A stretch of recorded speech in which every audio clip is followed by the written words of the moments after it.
Universal Wisdom representing Hannibal Season 1 Episode 1। पहली episode में crime scene दिखाया जाता है। वहाँ पे विल ग्राहम इमेजिन करता है कि किलर ने खातून को और उसके हस्बैंड को कैसे कत्ल किया होगा। विल ग्राहम की इमेजिनेशन बहुत ज़्यादा स्ट्रॉन्ग है, जिस वजह से वो बहुत जल्दी केस को सॉल्व कर लेता है। विल किलर के माइंड से सोचता है कि उसने सबसे पहले आके उस औरत के हस्बैंड को मारा है, फिर उस औरत को मार दिया जो पुलिस को कॉल कर रही थी। लेकिन इसके साथ साथ विल बहुत ज़्यादा जज्बाती है, उसे खून खराबा नहीं देखा जा सकता। अपने क्लास में स्टूडेंट्स को बताता है कि किस तरह क्लू फाइंड करने हैं। वहाँ पे आके इससे जैक मिलता है, जो इसे अपने साथ एक केस में शामिल करना चाहता है। जैक विल को बताता है कि शहर में बहुत सारी लड़कियां गायब हो रही हैं। विल नोट करता है कि सब लड़कियों के बाल, कलर, एज और उनकी एक्टिविटीज़ ऑलमोस्ट सेम हैं।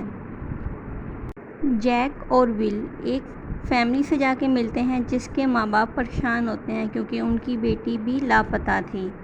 जैक अचानक उनसे पूछता है क्या उसने अपने कुत्ते को खाना खिलाया था बाहर जाने से पहले। वो सब हैरान हो जाते हैं। विल उनकी बेटी का रूम देखने की गुजारिश करता है। जब उसके कमरे में जाता है तो देखता है किलर ने उसकी लाश वापस उसके बेड पर रख दी है।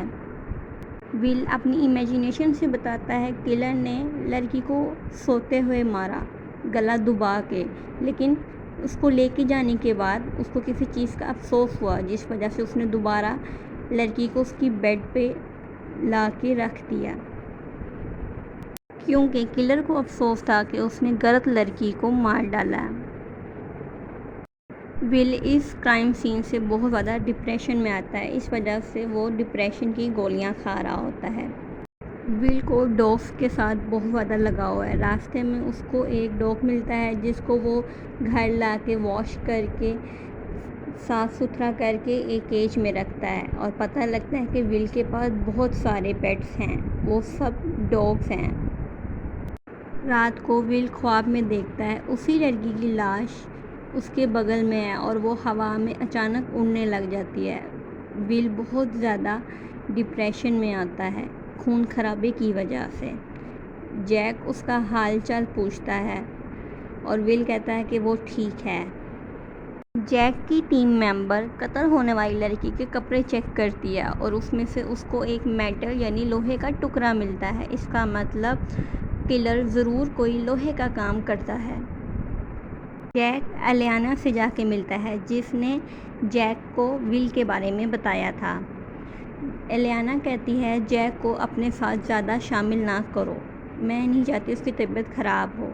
पोस्टमार्टम की टीम बताती है कि इस लड़की के जिस्म में से सींग आर पार कर दिए गए, फिर इसका लीवर निकाला गया, लेकिन फिर लीवर वापस जिस्म में डाल के और इसको इसके बेड पे लटा दिया गया।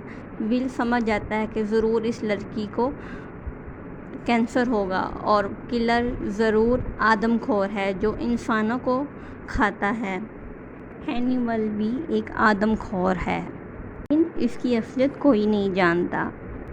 एलियाना के कहने पर डॉक्टर हैनिबल के पास जाता है ताकि वो विल ग्राहम की मदद कर सके, क्योंकि हैनिबल एक साइकेट्रिस्ट है और उसे सफाई बहुत ज़्यादा पसंद है।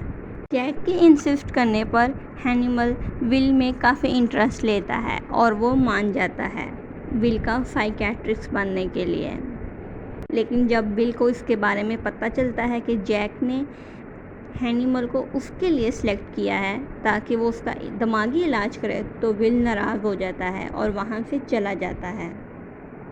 इसके बाद एक क्राइम सीन दिखाया जाता है। पहाड़ों के ऊपर एक लड़की को हिरन के सींगों के दरमियान से आर पार किया गया होता है।